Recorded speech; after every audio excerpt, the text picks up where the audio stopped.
महाराज जी जय गुरुदेव। सी हमें शक्तिपात इस विषय के बारे में कुछ मार्गदर्शन कीजिए। देखिए, गुरु महाराज जी कहते थे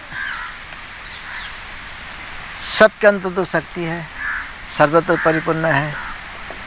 शिष्य के अंदर भी शक्ति है, गुरु के अंदर भी शक्ति है। फिर यहाँ शक्तिपात का अर्थ क्या है? ऐसे तो अर्थ क्या होता है, जहाँ शक्ति का पतन होता है, पात होता है, उसको बोलते हैं शक्तिपात। जैसे हम विचार करके देखते हैं, जैसे रामकृष्ण परमहंस जी विवेकानंद जी के ऊपर कृपा की है, वो शक्तिपात है। जो भी महापुरुष किसी को कृपा करते हैं वो शक्तिपात है। तो गुरु महाराज जी इस शक्तिपात के आधार पर गीता के 90 अध्याय का एक श्लोक बोलते थे, राज विद्या राजगृह पवित्रम इदम उत्तमम प्रत्यक्षावगमम धर्मम सुसुखम कर्तुम अव्ययम। ये जो है शक्तिपात, ये जो विद्या है, ये राज विद्या है, ये राजमार्ग है। महाराष्ट्र के अंदर जो संत शिरोमणि ज्ञानेश्वर महाराज जी हो गए हैं, उनने कितना सुंदर नाम दिया है।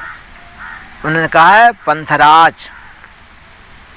ये जो शक्तिपात का मार्ग है, उन्हें जितने भी पंथ है, जितने भी मार्ग है, जितने भी रास्ता है, सब रास्ताओं का, सब पंथों का ये राजा है, इसलिए कहा है पंथराज।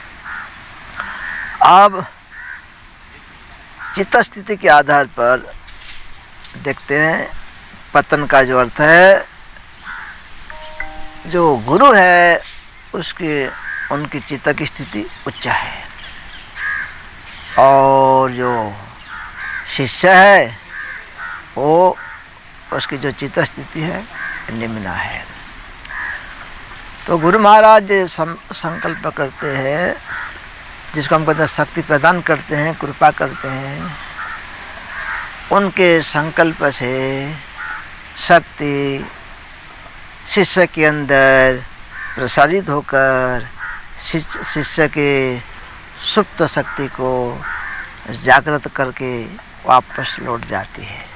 उसको कहते हैं शक्तिपात हो गया। कृपा से, गुरु की कृपा से शक्ति जागृत हो गई। अब शक्ति की दो स्तर है, एक जागृत अवस्था, दूसरा सुषुप्तावस्था। अब सुप्तावस्था क्या है? ऐसे शक्ति तो सदा जागृत है, शक्ति कभी सोती नहीं है। शक्ति सो गई तो काम खत्म। तो शक्ति सदा जागृत है। उनके दो स्तर है। जो सुप्तावस्था है, मतलब शक्ति सोई है, उस अवस्था में जो हम काम करते हैं, जो कर्म करते हैं, उसमें हम अभिमान से युक्त होकर कर्म करते हैं और संस्कार संचय करते हैं। हमारे शक्ति का प्रवाह जगदाभिमुखी होती है, बहिर्मुखी कहा है। ये है शक्ति का सुप्तावस्था। अब जागृत अवस्था क्या है? जब गुरु की कृपा करते हैं, उसके पश्चात हम जो कर्म करते हैं, उस कर्म का अभिमान नहीं करते हैं। हम क्या कहते हैं? बस गुरु महाराज की कृपा से गुरु शक्ति सब कुछ करती कराती है, हम तो केवल एक माध्यम है। कराने वाले गुरु महाराज हैं, भगवान है। तो उस कर्म के जो संस्कार है संचय होना बंद हो जाते हैं और उस कर्म में आनंद आता है। क्यों? अभिमान नहीं है, कर्तापन नहीं है।